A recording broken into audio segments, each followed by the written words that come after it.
Okay, we're gonna talk about 3 things in this video: hurricanes, earthquakes, and rainy season. Is the hurricane here, Daddy? So I want to see what it actually is. Come here. That was a pretty big tree too. That would be good for us. This is the morning after the hurricane. What's going on, guys? Buenas tardes, how are you? I'm just kind of I'm walking you through the jungle behind our house. This is where I walk the dogs.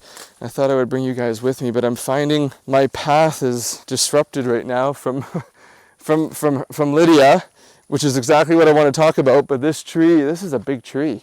This guy over here, so many. Luckily there's nobody around here. There's no houses or anything, but I'm gonna have to detour and go a different direction. So I thought I would give you guys sort of our experiences so far, being here almost 3 years and dealing with these weather phenomenons that happen, because up until last year, I had never felt an earthquake in my life. This may sound weird, but I've always wanted to feel what that felt like. I've always wanted to experience it. And I don't want a disaster to happen and people to die and whatnot. I just wanted to know what that feeling felt like. And I know I have a lot of Kiwi friends here that deal with this stuff on a monthly, maybe weekly basis, depending on where you live. Earthquakes are a reality here. I don't think a huge severity as far as at least the area that we're in. Maybe Mexico City or more inland is different. Also hurricanes. And number 3, just rainy season as a whole. What is the climate like here? Not climate change, that's a whole other topic of discussion. Just our weather living here year round, because we're not snowbirds, we're not retirees that just come down here for the winter months. We spend the whole year here. So earthquakes, let's talk about that real quick. Last year, cool story, I'm sitting in our house, Jazz has gone to a friend's house. I'm with the girls, we're in the playroom, just hanging out. I'm on the floor with them, playing with dolls like I'm always doing, as you guys see in old videos. And I get this wave come over me, like a hot flash. And I thought, oh, I don't feel good all of a sudden. So I'm trying to relive the moments. This all happened within like moments, like seconds. And then I kind of get up to my hands and knees, and another wave of nauseousness comes over me. I thought, oh, what's going on? And then Georgia, who's on the other side of the room, says the exact same thing. Dad, I don't feel so good. And I don't know what clicked, but something just is like, we're not both sick at the same time. What's going on? And I quickly grabbed the girls and it just like dawned on me, it's like, we're in an earthquake right now. Pulled them out and I look at our water jug and the water level's doing this. You're almost kind of excited, but you're a little bit scared too, because you don't know the severity of it, because it's not exactly what I anticipated an earthquake feeling like. I thought it would be more like a rumbly effect, not a wave. It felt like you're like moving side to side sort of deal. But anyway, called Jazz right away. She's at her friend's house and they have a backyard pool. So you can see, and I'll put the video up right now, water splashing in the pool, coming off the sides. And yeah, it was pretty bizarre to have that go on, and to think that that's kind of a norm, maybe not to a high degree of severity here in our region. So this hit our whole zone. Everybody was talking about it was a 7.6 or something like that. I don't know. I might be mixing that up with Tennessee's birth weight, but there have been other tremors and stuff. But as far as like a reality of our life, I don't think anyone should take it too seriously or use it or think of it as a deterrent if you were planning to move here. So let's talk about hurricanes. So we've dealt with 3 hurricanes so far, each one progressively worse. The first one, I kind of don't remember very well. Obviously it wasn't very impactful if we don't. So last year, Roslyn was the one that I'll never forget. Okay, so now that I'm on the rooftop, let's talk about Roslyn for a second. So Roslyn was the hurricane that hit us last year. October 22nd, she came. And another one that was anticipated to have a direct hit. But the way Roslyn hit us was 3 in the morning. So that's why Jazz and I always feel like that one was stronger, but that was like a surprise. Like, you're not anticipating that one. You're startled, you're woken from a dead sleep to crashing, roofs blowing off. So this is our roof right here. This is like what was our roof, the remnants of it. It used to look like this, like these red tiled sheets that we have, and this is the rooftop up here. So this is the top of our stairwell that now is concrete because we had it fixed, but before was just that like loose, it was tied down, it was secured, but it wouldn't take much of a gust to lift that up. So you can imagine last year when Roslyn was supposed to hit us, I remember I stayed up a little bit later that night, it was about midnight, before I went to bed, because I was kind of anticipating the storm to hit. But I remember it looked like this. It was calm, not a leaf blowing. I'm thinking, I don't think this thing's gonna come. I think it's gonna go right past us. Sure enough, 3 hours later, 3 in the morning, I remember waking up, dead asleep, and you just hear bang, bang, bang. power all of a sudden goes out, and you're trying to catch your bearings, right? So I remember opening up the window, and I'm looking outside, and trees, like all these trees here are like half bent over. I was like, oh shit, it's here. And I come open up the bedroom door and I look, and I can just hear this banging again, which is this roof flapping up against the top of this. And I remember looking at it, and it just took flight. Like, it lifted completely off. And all I could see was lightning and rain starting to pour down. And you could imagine, like, having this happen to you at 3 a.m, you're still half asleep. You don't know what you just got yourself into. Like, what's the severity of this thing? Is this like Cat 5? Are we gonna do like a Wizard of Oz moment, and the house is gonna lift off? We're pretty exposed here, right? And we're up on a mountain, kind of a hill, like at one wind gust, and we're gone. So because of that, I still feel, even to this day, that I think Roslyn was a little bit stronger than Lidia.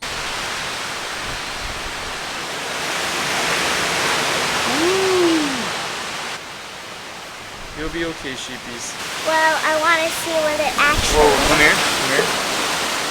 Holy smokes, that's a guess. That's what it looks like. Wow.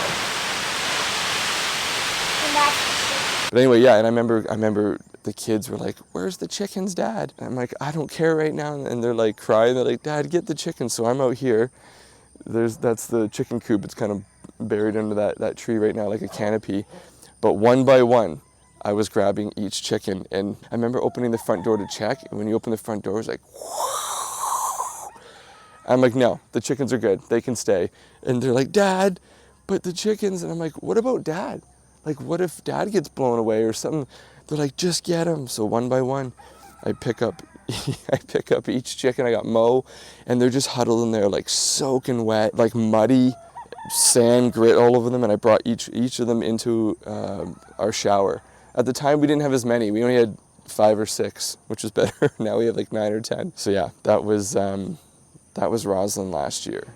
And then this year's Lidia. So Lidia happened, I don't want to downplay it, because even though we say, oh, it sort of didn't hit us that hard, it hit somewhere hard. And south of us, in a town called Boca de Tomatlan, beautiful little spot, we've gone there a few times, it was hit pretty hard. And there's actually a friend of ours is going down there to do some work, or some volunteer work to help clean up. Where we live, we're really lucky. We live in the Bahia de Banderas. So it's a massive body of water, and we are completely engulfed by mountains. These mountains play a huge critical role in our climate here. And they also act as a barrier, like a protection from storms or violent weather. How it's explained to me, when the hurricanes come, it sort of is like a force field. It deflects them either south or deflects them north. However, if we were ever to get a direct hit, and I think it has happened here a couple times over the last couple decades, if a hurricane ever came directly into this bay and kind of got stuck, like the mountains would do the reverse effect and almost like a vacuum and suck it up, then we'd be. So let's hope that doesn't happen and for anybody, not just our time here, but anybody. Again, even Lidia, at the last moment, went a little bit south of us, which helped minimize the destruction that happened here. So I can't sit here, for what we experienced, it wasn't that crazy. Talking to the community after, the worst thing for us was the power being out for 2 days. We had no power, no water for 2 days. Some areas even longer. Actual destruction was mainly just material, just trees, fallen limbs, some like loose roofs, signs, things like that. There were a couple casualties in Puerto Vallarta. Someone drowned in a river, and I think a tree landed on another guy. That was the extent in our area. Yeah, I wouldn't let that be a deciding factor for you moving down here. Just be aware. So the last thing is, weather is a huge factor for people moving down here. So people are always curious to know, what is the weather like? Is it that great all year long? Mexico is really known for snowbirds or retirees, but that's just during a certain period of time during the year. What about the rest of the time? What about those who live here full time, do experience the June, July, August months? Because unlike Canada, we don't have 4 seasons. It's hot or hotter, or rainy or dry. So I'm gonna go out and make a big claim right now. I'm gonna speak with absolutes. This location, Puerto Vallarta, right here, okay, is the best weather I've ever lived. I would say Brisbane, Australia comes in at a close second, but even their cold season gets a little bit too cold, a little bit too unpleasant for me. Here, November to April, 6 months of the year is perfect weather. The most consistent weather I've ever seen, I've ever lived, been a part of. You know you're going to wake up to blue skies and sun 6 months of the year. You can plan your days, you can plan outings, you can plan family coming down. It is fantastic. Even right now, we're in mid-October and I can already feel a bit of a chill coming into the air, especially in the mornings. In Fahrenheit temps, we're talking it gets down to 50s, 60s, 70s in the mornings. So for Canadians in Celsius, mid-teens. Even our first year here, I remember sitting out watching Super Bowl in February and we had toques on. Even sometimes when I'm walking these dogs in the morning right here in the back jungles, you can see my breath. It's maybe like 6-7 degrees. That's kind of rare, but I'll put like a fall hoodie on. And same thing in the evening, the same. It has this chilly effect that you love. You wake up, have your morning coffee too, but you know that it's not gonna stay. That's the best part, because even if you do find it a little bit cold, you know by like 10 a.m. it's 25 degrees. So that would be like maybe 75, 80 degrees Fahrenheit. Perfect. For me, remember, this is my perspective, this is what I think. Someone else might think that they want fall temperatures all year long, but I love those temperatures. So now the other 6 months of the year. I would consider May and now October called the shoulder months, but it's not as unbearable as the other months. So Jazz's perspective, and she says, there's 4 months of the year that are hell, she says. But I would say June, July, August, and September, it's flipping hot. Not as hot as the Yucatan side or Merida or Cancun. Let me know your experiences, guys, with any crazy weather phenomenons or patterns or storms you've dealt with, and yeah, share below. I'd love to hear some of the stuff, especially the ones in New Zealand with your earthquakes. I find that stuff fascinating. I've always been fascinated with storms. When I was a kid and I watched Twister, remember the movie Twister a long time ago? As soon as I watched that, I was like, I'm gonna be a storm chaser. I want to chase tornadoes around the Midwest or Tornado Alley, whatever it's called. So anyway, hope you guys enjoyed the video. We'll see you next week.